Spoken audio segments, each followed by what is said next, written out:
What's good, y'all? It's the Black Horseman. Shout out to the underground community and True Media. This everybody keeps it 100, staying true to who they are and doing their part in this media. I read a very interesting article. It was dealing with Muhammad Ali, the late Muhammad Ali, and his wife, Khalila. She asked him to write down on a piece of paper what actually converted him over into the Nation of Islam to become a Muslim. And this is when they were actually having an argument. And Muhammad Ali, he was a guy who was very prideful. He had a lot of ego. And Muhammad Ali, he took upon, the challenge, and he wrote it down on a piece of paper. And it turned out when he was young, he was looking for some girls to holler at. And he ended up seeing a guy on the street who had a particular piece of paper that was talking about how Christians forced their religion on slaves and things like that. And that changed his life because it was a particular cartoon, and basically it got his attention, and he realized that this was something that was not really a choice. It was forced. So Ali became a rebel from that point, and he started to challenge everything that he was taught or forced upon him. So he changed his name, he changed his religion, and from there it just seems like Ali took upon a path of challenging. He challenged the best competition in boxing. He challenged the government, the military, when they told him to enter the draft. Ali became a rebel. But more importantly, Ali understood his position as a champion. And I watched, boxing quite a bit. I watch it because I believe it's a metaphor for life. I believe that it is a very inspiring position to get to as a fighter, because they represent their culture, they represent their city, the state, they represent the country. People look up to them. They see somebody who can train, go into that ring, and embrace all the fear and everything else, and lay it all out there on the line, and try to get your hand raised and be able to say something at the end of the fight that can change people's lives. And people are going to listen to you because they like, this dude can fight. He looked like me. He comes from nothing. And that's somebody who I can look up to. I mean, nowadays, I don't really see it too much. People that have the same type of image of Ali. Someone who actually spoke with wisdom. Someone who says, I am the greatest, best in the world. Raise your hands up in the air. And that was very inspiring,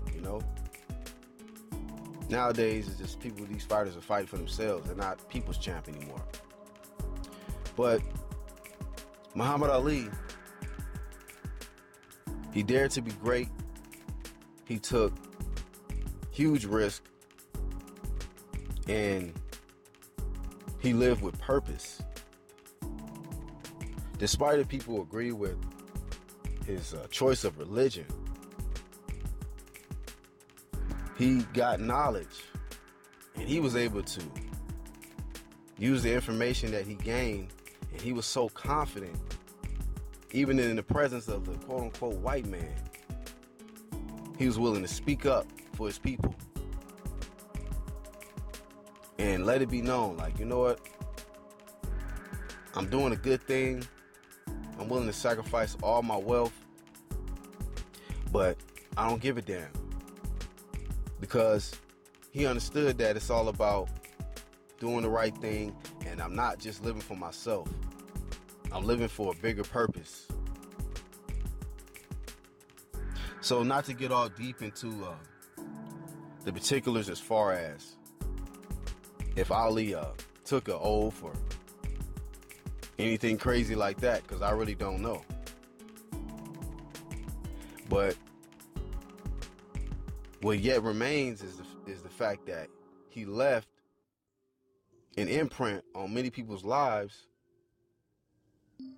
and sparked change and inspired people to be great. A lot of people, I'm sure, around the world are just saying, you know what? I am the greatest. And when things got tough, they'll think about the heavyweight champion of the world coming from nothing, having a dream, and going after it. I remember watching Muhammad Ali against George Foreman, the most feared man at that particular time. One of the most memorable fights in the history of boxing. The Rumble in the Jungle. Fought in Africa. Ali was clearly outsized. He was outmatched. I mean, Foreman had reach advantage, size advantage, height. And he had that fear, like he had that intimidating presence about himself. Like, I'm gonna punch through you.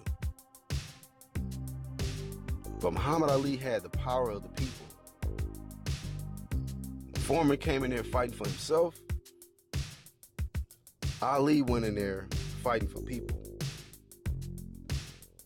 And he talked about that all the way up, in the press conference leading up into the fight.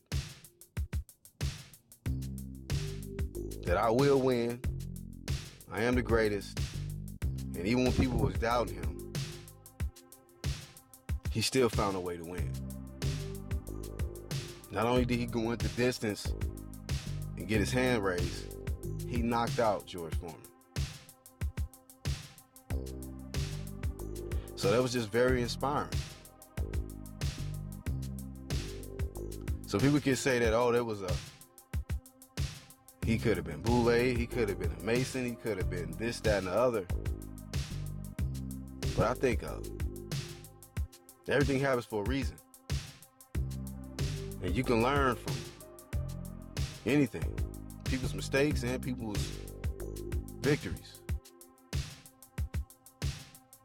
And it's just sad that he didn't really get the respect that he really deserved until Parkinson's really set in and he got old and he couldn't really talk that talk like he used to.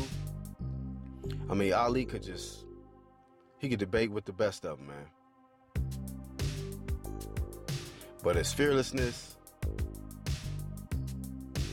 and the fact that he lived with purpose was what I truly believe made him the champion that he was. And so when I see these so-called champions nowadays, I'm looking for the next Ali.